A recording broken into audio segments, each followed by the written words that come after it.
अगर आप भी बेवफा मैथिली म्यूजिक का गाना सुनना चाहते तो चैनल को सब्सक्राइब करें, लाइक करें, शेयर करें, कमेंट करें, क्योंकि नए नए गाने आपके पास जल्द पहुंचे। प्रेम से बोलो देवघर वाले बाबा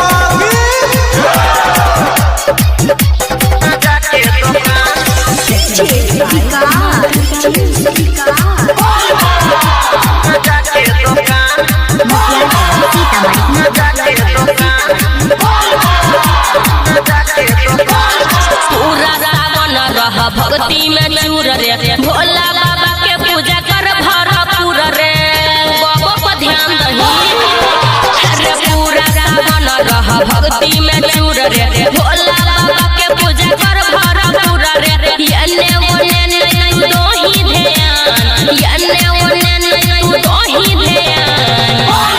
खोला ले गे छौरी गाजा के दुकान, लेवे खातिर अइबौगे जान सुबह शाम।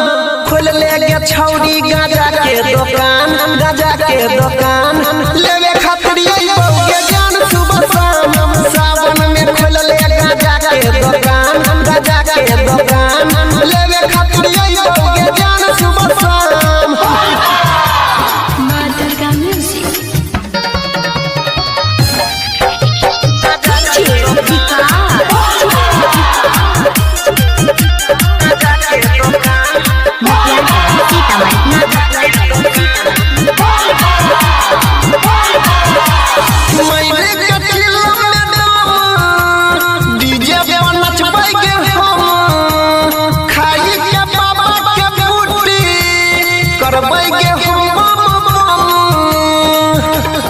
जाना सुना घूमे जेबै देवघर में, भोला बाबा के नगर में।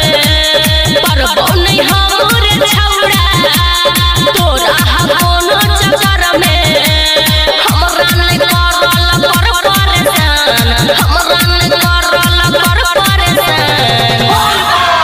खोला ले गे छौरी गाजा के दुकान, लेवे खातिर अइबौगे जान सुबह शाम।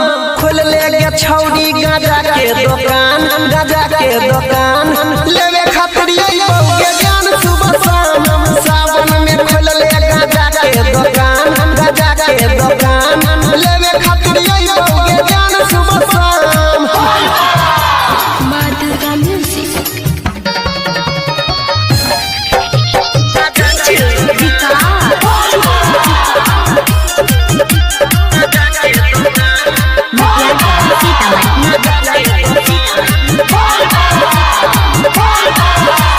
बतिया हमर कोई मान गे, हेतौ नहीं तोरा नुकसान गे।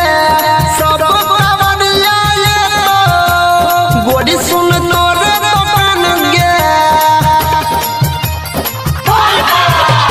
बाबा के महिमा छै भारी, जानै छै दुनिया सारी। हम गजा होई छै रंग बिरंग के बीमारी। सुमन सोना नहीं खोल जुबान, अनिल सोनी बंद राख जुबान। खोला ले गे छौरी गाजा के दुकान, लेवे खातिर अइबौगे जान सुबह शाम। खोल ले गे छौरी गाजा के दुकान, गाजा के दुकान, लेवे